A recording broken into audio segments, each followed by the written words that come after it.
Hello there, and welcome to Life in Bold. This is episode number 29. My name is Ben Hawes, and I am your host. Today's episode is all about bold creativity, and we have one of my favorite creative minds on the show, Michelle Arno. Michelle has been on the show 6 times before, so this is her 7th episode on Life in Bold, and we actually recorded this on the last day of her 20s. And what I think is so cool about that is part of the conversation that we get into is how much we today are products of the work that we've put in over the years and years of creative projects and just social media and performance that we've done. We talk a lot about setting boundaries as a creative. We talk about what it takes to actually go after what you want creatively. And we also talk about, understanding feedback and understanding what kind of creative feedback is actually helpful versus what kind of feedback you just need to take with a grain of salt. My hope for this episode is that you'll be able to just listen to it, feel like you're talking to 2 creative friends, and use it as motivation to take one step closer to your creative dreams. So let's do that. Let's welcome to the stage Michelle Arno of Studio Marno on Instagram, TikTok, wherever you get all of your stuff. StudioMarno.com. Let's welcome to the stage Michelle Arno. All right, we have the most special guest that we've ever had in the entire world because she's been here 7, 8 times now. Wait, in the podcast. Is this 7? 7? I think Wait. This is 7. If it's 7, that's perfect because 7 is my favorite number. Mm-hmm. And tomorrow's my birthday. So It's kind of like... That's perfect. The perfect timing. Michelle Arno, everybody. I didn't realize you didn't even say my name yet. We have Michelle Arno, who has been on our podcast, I think 6 times before. And this would be the 7th time. Wow. So welcome back. I'm just a regular, like... almost co-host at this point, I'd say. Basically, yeah. You're like a featured guest. Like you're like a... Ooh. Yeah. You know like what in I mean? The opening credits, it says, and featuring. Mm-hmm. Well, maybe and special guest star. Maybe you could be a cast member. A cast member, a rotating, like, auxiliary character. Is that the right word for that? Not sure. Don't know. But it is your birthday tomorrow. This is your last day of your 20s. Last day of my 20s. And honestly, our discussion today is like exactly what I need as I enter into this new decade of my life. Yeah. So today, the topic is bold creativity. And I think that's something that we both think about a lot and something that we both are like fairly good at. Creativity, getting things done, being vulnerable, getting feedback. So do you want to start by just sharing with the masses, what, Marno, do you create in the world? Anything I can get my grubby little paws on. I mean, like, when I think of myself creating, it's like everything that I enjoy doing. It's my collage art. It's now like my Twitch streaming. It's music. Like literally everything that like all of my hobbies are creative. I love documenting. I love curating. I love creating spaces, whether it's physical or like mental, emotional, that just brings joy and like hopefully inspiration. And I feed off of other creative people a lot. Yeah.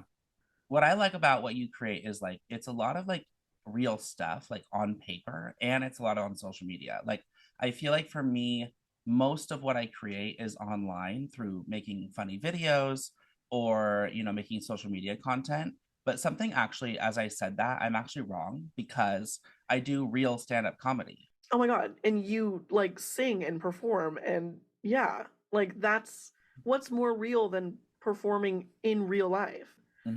Circle of creativity. Would you like to be doing stuff like performing on stage? I would, but like since I haven't since before the pandemic. Yeah.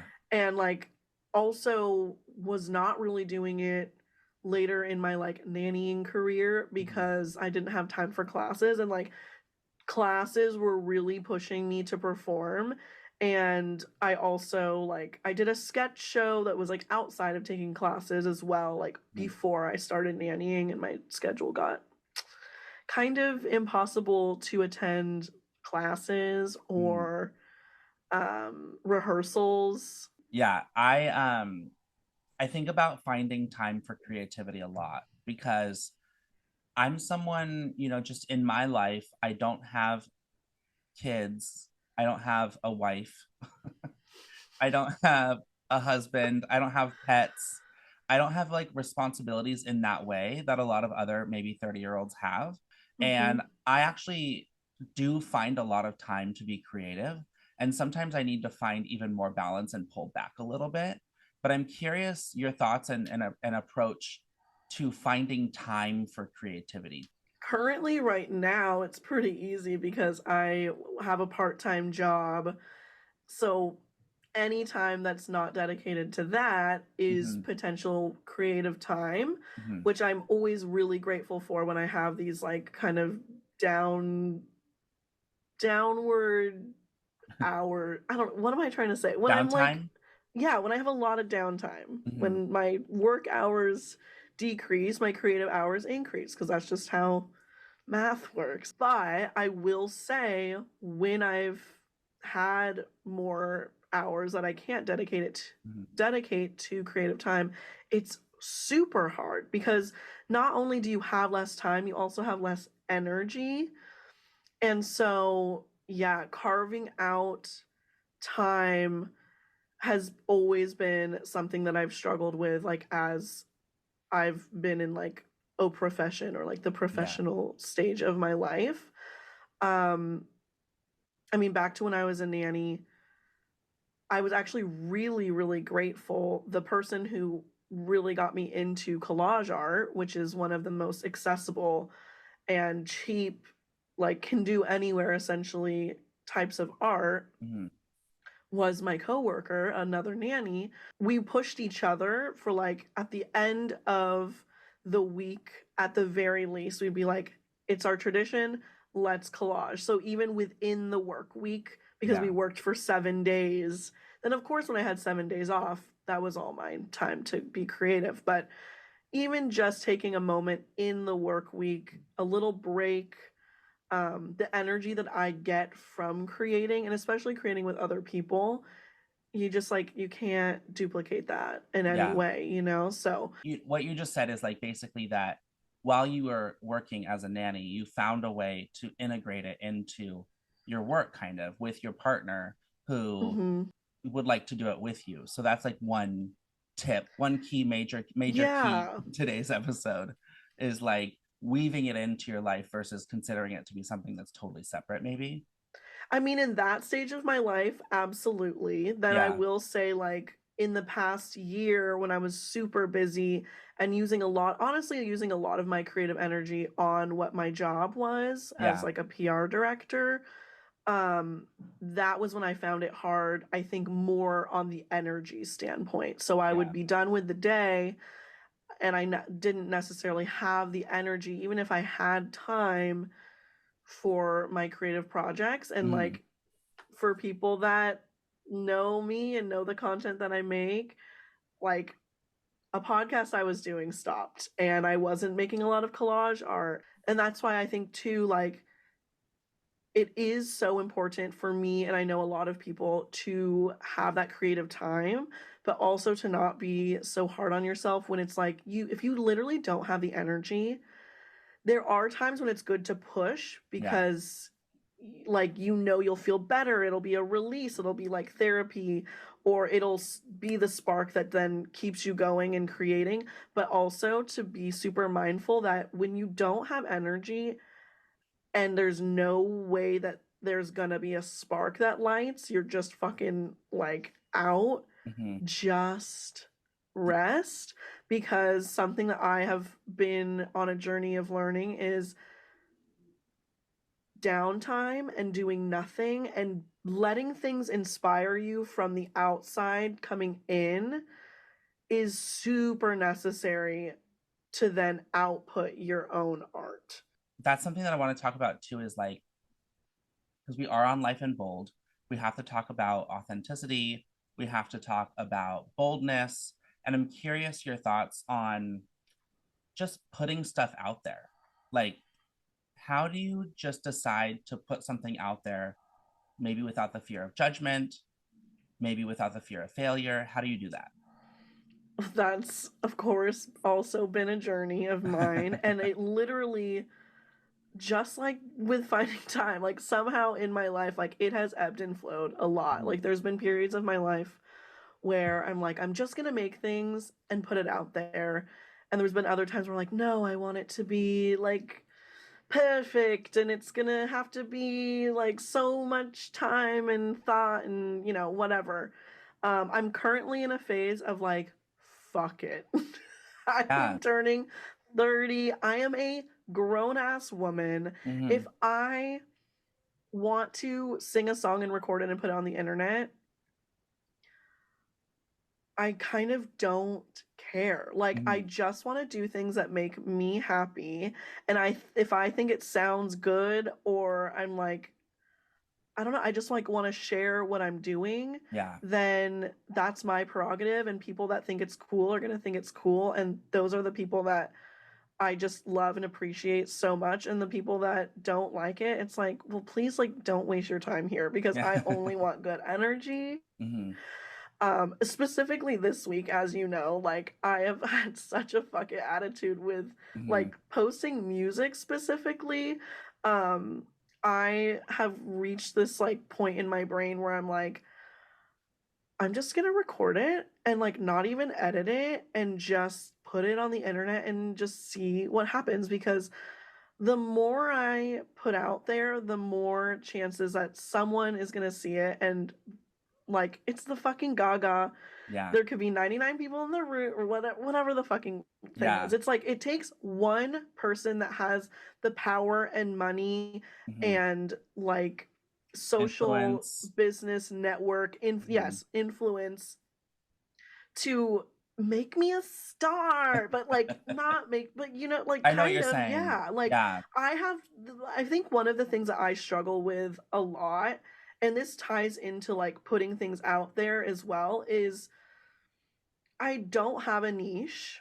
Mm. Yeah. And I kind of like, I'm like, I really want to put my collage out there. I have so much collage art that I've already made. And I know there are people out there that enjoy it and appreciate it and are willing to spend money on it because a lot of people have bought my art. Hmm. And I'm just like, so I want to make sure I have that going. But Hmm. then I'm also like, I also love singing and I know that I can carry a tune and that like if need be I can accompany myself on the keyboard or the ukulele. Like I have a lot of music ability Yeah. and if I could somehow make money off of that, that would be great because I not like singing.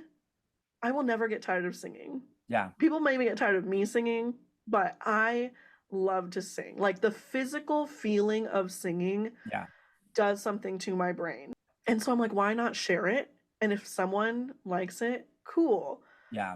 I think at this point, like I just want to put out as much as I can Yeah. because who knows what could happen, you know?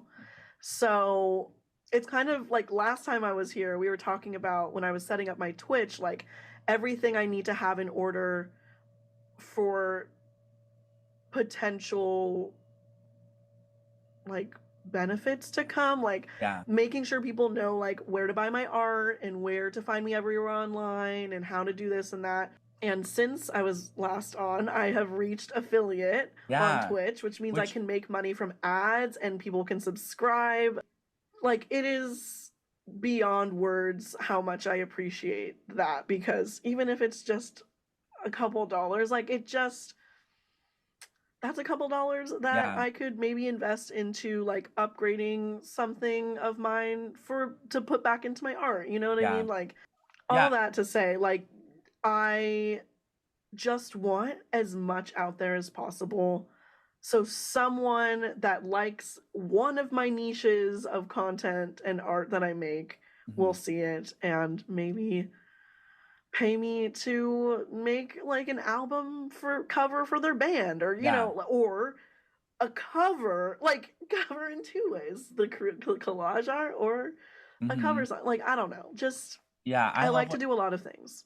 I love what you say about niches, because I think that for, I don't know, the last 5, 10 years on the internet, the advice is to have a niche and to provide value. And if you want to build a following, you have to be providing value. And I think oftentimes something that I got sucked into was that idea that I needed to provide value. And so I ended up doing like educational content about side hustles, because I was like, I know a lot about side hustles. I know a lot about like building a business, building a side business, making extra money. So that's going to be the way that I add value. And I loved, Which, I mean, I would argue you absolutely have added value to the internet landscape of that. And yeah, like that shows in how many people have watched and liked and your Skillshare, like, mhm. you Yeah, know. yeah.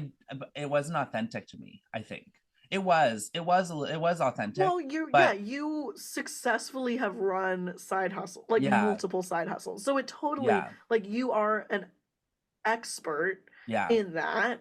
yeah. But it's But not what I I know, want. It's not what yeah, I I know want that to be you want to posting. be, yeah, an artist. I want to be an artist. I want to be a performer. I want to be a comedian. I want to be someone who inspires thought. Hmm. And I think the bold thing in my own little career here on social media is allowing myself to believe that my funny content does provide value.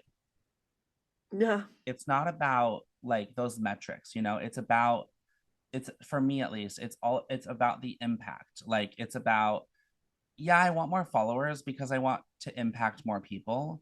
And I think that like I have a deep desire in my soul to just like help people. Like I just want to like make someone's life better. And I think, to be Me honest with you, too. like I think that comes from like a place probably of like pain for myself, like in just like childhood stuff and like just like gay stuff and like all these, like I think that like when not to get so deep, but like like people talk about like celebrities who unalive themselves, and like how those people are oftentimes like the biggest, loudest, most fun person in their communities or like on TV or whatever. And I don't feel that way, like wanting to unalive myself, but I empathize hugely with the fact that like people who feel pain want to help other people feel lightness. And I just like Hmm. I feel that where like in the comedy shows and like in the stuff that I do, I want to help people feel lightness. And Hmm. so when I think about impact, it's not about like people following me because I want them to follow me and I want all the attention. It's like I want to create things that more people can feel that lightness. Hmm. Do you feel And that way?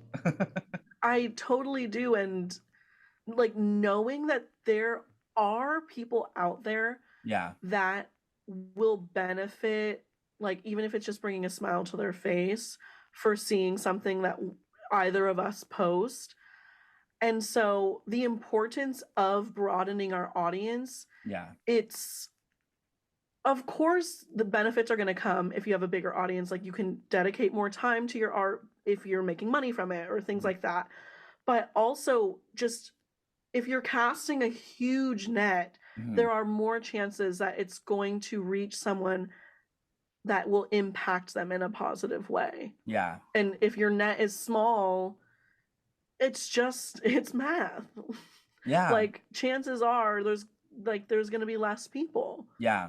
And I think it's like it's really like step by step. Like it's baby steps. Like I feel like I'm finally just starting to get my footing in what that impact should be. Like I'm finally, like I feel like I've been making these videos and social media content and comedy stuff for like 15 years now.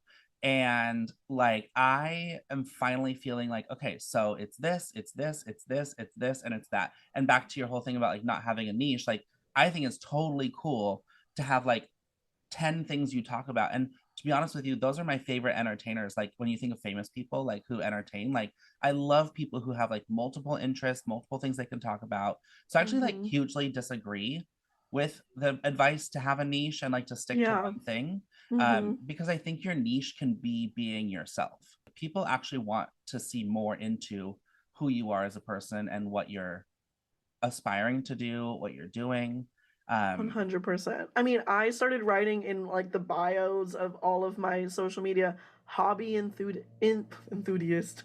hobby Hobby enthusiast. enthusiast. Like I say Yeah, queer artist slash hobby enthusiast, and now I yeah, kind of added silly goofy gal because I yeah, just think that's funny. yeah, But yeah, like to just be like, yeah, I have a lot of interest and I like trying new things. So if you stick around, chances are you're going to see me develop a new interest yeah, as well. right. And while you were saying, like someone who can do a lot of things, like the first person that always comes to mind and that really encouraged me to continue to pursue all of my interests Are you gonna is, say me?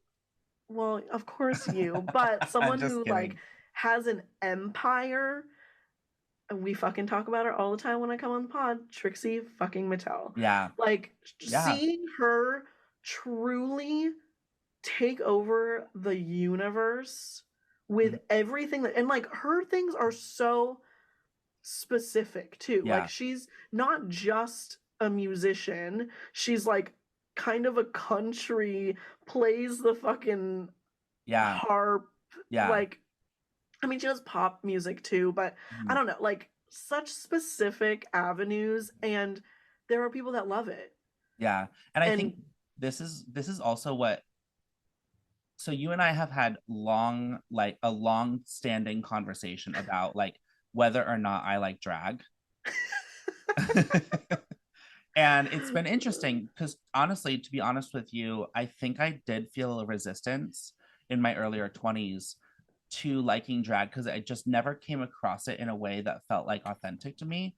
And I felt a resistance to doing things just because I'm gay. Like I didn't want to just like have a hobby or an interest just because I was gay.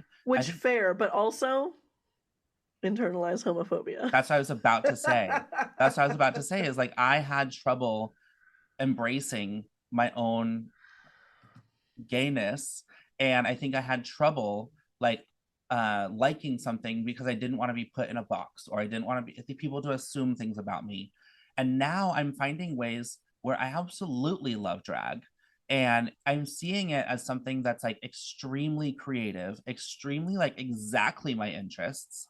And I think what you're talking about with Trixie Mattel is that it's not just that she's a drag queen, because like I think actually being a drag queen is not a specific thing. You No, know what I because mean? that can Like, mean a million different things as well. Like there's yeah, no wrong way to do, like the beauty of drag, mhm, which the way that people s- have started to, like, I think accept as a society, because drag has just like mhm, exploded in pop culture, like yeah, straight pop culture, let's just say, like yeah, obviously queer culture, it's always been a thing, but like the thing that people are realizing more and that drag race is catching up to is that there is no right or wrong way to do drag. There is no yeah, right or wrong person that can do drag. Like yeah, anyone can do drag, and it can literally, some people might say bad or good drag, but that's all up to interpretation. And yeah, that's exactly how I feel with like labeling yourself as an artist. yeah, It's like anything is art. Are you making something? It's art. You yeah, can call yourself an artist, and like there is no wrong or right way to do that either. mhm, It like just opens your brain yeah, to possibilities like yeah. nothing else. I think like just the fact, like when you say Trixie Mattel, because what when you started talking to me about her, like, and I started looking her up and like seeing all the things that she's doing, like it, like you're right, like she has so much going on as a drag queen, as a person. She does stuff in drag, she does stuff out of drag. She has like, She has a a, motel. yeah, right. Yeah. And it's just Trixie Motel. What celebrity has their own name hotel besides Trump? And Paris Hilton. In Paris Hilton. Yeah. Uh, in good Paris company. Hilton, Trump and Donald Trump, and Trixie Mattel. Oh my Oh God. my God. But like, yeah, you could do anything. And I've actually, it has really expanded my mindset about what performance and art can be. And I'm just so appreciative of that. And like, someone else that I've been really getting into lately is Matt Rogers, and he had his Christmas special, which I watched like honestly 6 times, and I went to his live show. And what I liked that he said is that, and actually what he learned from drag and from RuPaul is that like you just do not need to fit into a box, and like your performance can be anything. And like I feel so My much, art pop can be anything. yeah. And and I just feel like that has opened me up as a performer, because I've never felt like I wanted to just be a stand-up comedian. You know, I don't want to just go up and do an hour special of stand up. Like that just doesn't feel right to me. But Mhm. like if I can go and do like stand up, and then like a fashion show, and then like a song, and then like a game show, and then like a Q&A, you know, like that would feel like the best kind of show for me to do in my like elevated version of like what I'm doing now. Mhm. And I think, you know, that's been an interesting journey for me for just in the last like 4 months. Like I started doing stand up in, I think like October of 2022. I started taking it more seriously and started doing it more often. And it has been a really interesting journey. And one thing that has been interesting is my comfort with feedback, and like my comfort with sharing my art and opening myself up for criticism, because stand Mm. up is something that you're gonna get criticized. Like, Scary. There's a reason why I have not done it. yeah. I like cannot give you enough props for like how you have just, and also let's just say this, like it's one thing to do stand up at all. It's a Yeah. completely other beast to do stand up in New York, New York Yeah. City, you know? Like that is, in for me, that's the pinnacle of the comedy scene. Yeah. Like It is. some people would argue Chicago. Yeah. I think some people would even maybe say LA, but like Yeah. It's New probably those York, three. yeah. It's probably those three. And like, I, to be honest with you, like when I moved to New York, like that was really part of the reason, was because I Same. was so into Yes. stand up. I was so into like, you know, like late night shows and SNL and like all of that stuff. And I don't think I ever truly, when I was moving here, I don't think I truly had a dream. I can't remember. I don't remember if I had a dream to like make it in comedy, but I know I wanted to be around comedy, and I knew that I wanted to do comedy. And so it took me 8 years, but I'm finally allowing myself to like do the comedy. And I think what's so cool about that, and what I had a conversation with my therapist about, is like it really has to do with self-worth. And I think that is the coolest thing, that I'm like cool with myself a little bit more now. And so to be on stage and to tell my stories, which are kind of traumatic a little bit, um, to tell them with humor and lightness and bravery and boldness, it just feels right. And I just feel like I'm getting good. I feel like every time I go, I'm getting better and better. And I actually just went to an Honing open your mic. craft. Yes, and it's only been 4 months, and I went on. Literally only 4 months, and you're Yeah, already making like connections. I know. But back to this piece about feedback and opening yourself up to criticism. Um, what's your approach to that? Like, do you accept all the feedback that you get? Do you care if people criticize you? Do you care if, is there a difference between a friend criticizing you versus a stranger on the internet? Like, what's your general thoughts on like being open to criticism on your art?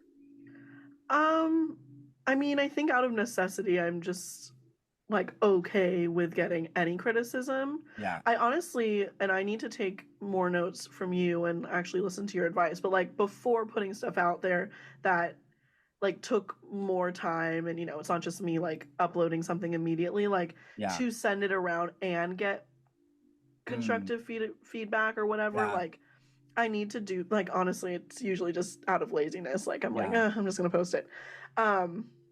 So for like bigger projects I need to get better at that, and honestly just allowing other people to help me with Yeah. my art. Like, we have talked about like the struggles with collaboration and like letting us rely on other people, Yeah. things like that. So that kind of ties into that. But like as far as comments and that kind of feedback, I don't know when this started, but recently, specifically on like Instagram and TikTok, I'll usually post something Mhm. and then just like purposefully not really pay attention to what's going on Yeah. with that post or video or whatever.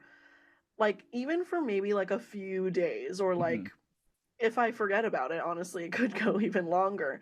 And then come back and respond. And I've been really lucky, and also because my audience is still quite small on like every social media, like I haven't really gotten any negative feedback, or any that I can at least think of. Maybe my brain has blocked it out. Do you get it Um from people in your life? Like real, like no, friends? like I don't think I've ever gotten like negative Yeah. feedback from anyone in my life, but I would like to get more like constructive criticism, or even just criticism at all, Mhm. on like things I have more control over, like Yeah. my collage art or my music, or which also I want to copy you again and take freaking voice lessons, because Mhm. like there are things in like almost, I would say, every video I posted where I'm singing, where I'm like, oh, like that one part I wish I like had more control, or like whatever. Yeah. um so yeah, Yeah. getting professional feedback Yeah, would be like good. being specific about who you want feedback from, like going and getting a voice lesson, like of course you want feedback. And like Mhm. I think differentiating between people in my life versus people who are leaving comments is a big factor. Like because Mhm. if you're just leaving a comment, like I have no reason to care what you think. But then, Mhm. I do get a lot of feedback from, honestly, like doing stand up, people want to help me, like they really want to help me, and so their intentions are like really good, and they give me feedback on my stand up, which ultimately I really appreciate because it's usually really on point, and it like allows me to get better and better, and I have taken a lot of people's feedback into consideration and actually made changes, and it has made me better at doing stand up comedy. But I think for me it's just identifying like how much feedback I actually want to engage with, because it's never somebody that's hateful or anything like that telling me to do something better, but a lot of times the feedback is the same amongst different people who give me the feedback. So sometimes it's like when you give me like someone might give me feedback, and then someone else might give me feedback, and then someone else might give me feedback, and to be honest with you, I get overwhelmed by the number of people who are essentially what it feels like they're ultimately saying like it's not good enough, it needs to get better. And I think for myself, I'm getting better at setting boundaries within myself, because I can't control if someone's going to give me feedback. Like I don't need to say, hey, by the way, I don't want feedback. But like when someone gives me feedback, it doesn't need to hurt me, or it doesn't need to make me feel like I'm not enough or that I'm not good enough. And I think that like that's a journey that I'm on right now with this, specifically with the stand up, is like really identifying for myself, like, like how much When it feedback do I want? matters. Yeah, when does it matter? Mhm. I Yeah, mean, I don't know, I have such a like hesitancy to give feedback, which I'm sure right. you know, because you Yeah, have had to like ask me yeah, to give you feedback. And and like I do. because Yeah, yeah, and I because the way I approach it, which it's like first and foremost, like want to support everything that you do, because I yeah, think like the more that you do, like the better, like just yeah, obviously, like we have the evidence. The more you do, the better you have gotten. Like it's so fun to have watched every version, or at least every version that you've posted, mhm, of like some of these pieces that you're working on in your routine, mhm, and to like see it evolve, and you're like getting fucking like props at this point made for some of these bits. Like yeah, it's so fun. And so I never, because I'm not in your brain and I'm not in the creation of like your stand up, other than like when you ask for feedback, I'm like, Yeah. it's not my place unless he specifically asks me. Like, all I'm gonna say, like, is that I love it and support it because that's just the fucking truth. Like, I mean, on a personal level, I hope you know, like, you can always ask me for Right. feedback, but I don't want to step on your toes or like Mhm. assume that you haven't already thought of something, because that's happened to me before where you're like, I fucking know, like, Yeah. I'm working on it, you know? And like, Yeah. I know that your stand-up routine is like ever evolving, and Mhm. that's, I think, just as a creator or artist, like, I'm on the side of like, I get that. Yeah. And so it's like, I only want to give feedback when it's Yeah. wanted. Well, what I think is so funny about it is like I ask you for feedback because I know you know me really well, and I know that you have a really good perspective on creation and creativity. And I think you have a really good understanding that with something like comedy, it's gonna take me like 5 years to get like good at comedy, in quotes. Like I understand that too, that it's like I'm not just gonna start comedy and then all of a sudden, be the next Amy Schumer or whatever, But like also, like, kind of, it is so impressive to me, like, how fast you've like mm. started getting legit connections. You know what I mean? Oh Like, yeah. that just in itself Yeah. is something you can't teach. Mm. That's an innate, You mean like making friends or like connecting with people on the well, stage? I guess that, like, it's all of it. Yeah. You know, it's Yeah. everything that you've done up until this point Mhm. is playing into how you're making connections, how you're performing, your confidence, Yeah. your ability, even like including a song that you wrote years ago, but like Yeah. refreshing it and contextualizing it into your show. Like, Mhm. Yeah. It feels that's good. something that a 30-year-old man can do Yeah. because he has 30 fucking years of making shit to Yeah. support. And then also, like, the business side of it, you're like, you are so good at just going out of your apartment. First of Yeah. all, that's step number one for me that I can't overcome. Mhm. But like, going out physically and then meeting people and like, hi, my name's Ben. You know, Mhm. like, it's those things don't just come naturally to people. Yeah. And so I will say, like, yes, you're gonna forever be on a journey, but like, the speed at which your comedy career Mhm. is already like growing is so impressive to me. Thank you. And I'm going to accept that because it's true. It's true. And Like, it's wild. and I think that part of my confidence comes from, again, like my actual human self-worth and my actual human confidence, because like I am able to look at, not to compare myself to other people, but if I go to a stand-up mic open mic night and there's 20 comedians, I just think by being myself, not only just by being myself, but like by being who I have become in the last 15 years of creating things and performing, like I'm gonna be in the top half at least, because I'm not Because of the awkward. time alone. Yeah. Like I just think that like I went to, like I said, drinks with my improv class last night, and a lot of the people in the level 2 class, like they're a lot more serious about improv, and they actually have gone to a lot of different theaters and a lot of different schools and different classes, and they just do Mm-hmm. improv just to do it. Just like they're not like level 1, level 2, level 3 graduated. They're like, I just go to improv classes. Mm-hmm. And I actually told one of the people, I was like, yeah, I just did like level 1 last year, I did level 2 this year. And he was like, oh, that really surprises me. I would have assumed that you've been performing for years. And I was like, well, I have been performing for years. I just haven't done improv specifically. I've only done the level 1 class. And it felt good to just, yeah, like embrace that and like say that's who I am. And so let's maybe end on that note of like, it's a journey, and who you are now is a product of who you have been working to become, or the skills you have been working on doing. And like, Oh, that's the real slash TikTok right there. yeah. And like, it's Yeah. a journey. You don't ever have to be perfect. You don't ever have to be like the ultimate product of who you are. Like you're just always on a journey of becoming the next version of yourself and like learning new skills. And I think that that's like, I wish more people knew that when they're creating things. Yeah, it makes it less scary. Yeah. So on that note, Marno, thank you so much for coming on for your 7th time on Life in Bold.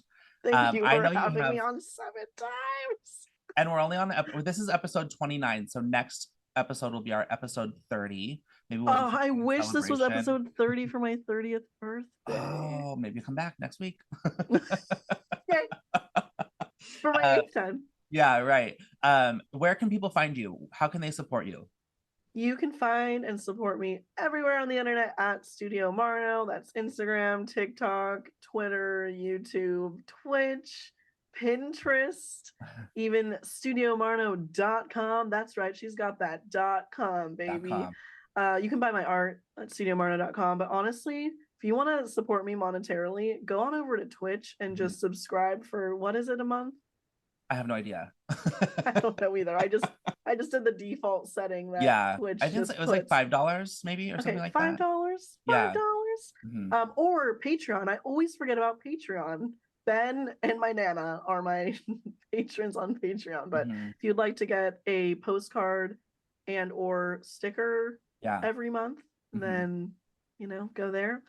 And that's where you can find me. And you can always follow me also at Ben Hawes Show on Instagram and on TikTok. And you can find the podcast on YouTube, which I'm getting a lot more views on YouTube than I'm getting on like Spotify and Apple, which I think is great because like who wouldn't want to look at these faces? You can find us on YouTube at Life in Bold Pod. And there's also an Instagram and a TikTok for Life in Bold Pod, where you can find us and engage with us and have some fun.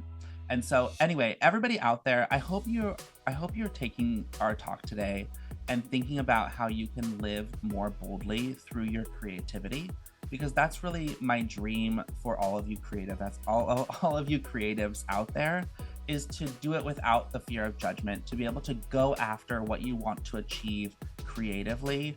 And Marno is one of my favorite people who does that so flawlessly. So I'm so happy that you all got to experience this conversation.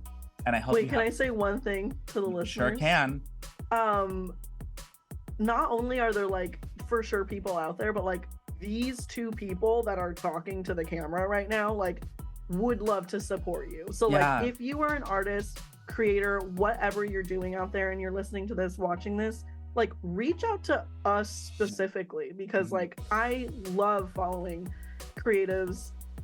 Like you will inspire me, like no matter what your art form is. Like as you can see, I have a lot of interests, so please like follow us, message us, and be like, hey, I listened to the pod, and I'll be like following you right back. Can't wait to like and comment on all of your stuff. Promo code Life in Bold. Anyway, I hope you all have a great day, an even better week, and do not forget to live your life in bold. See ya. Bye. Bye.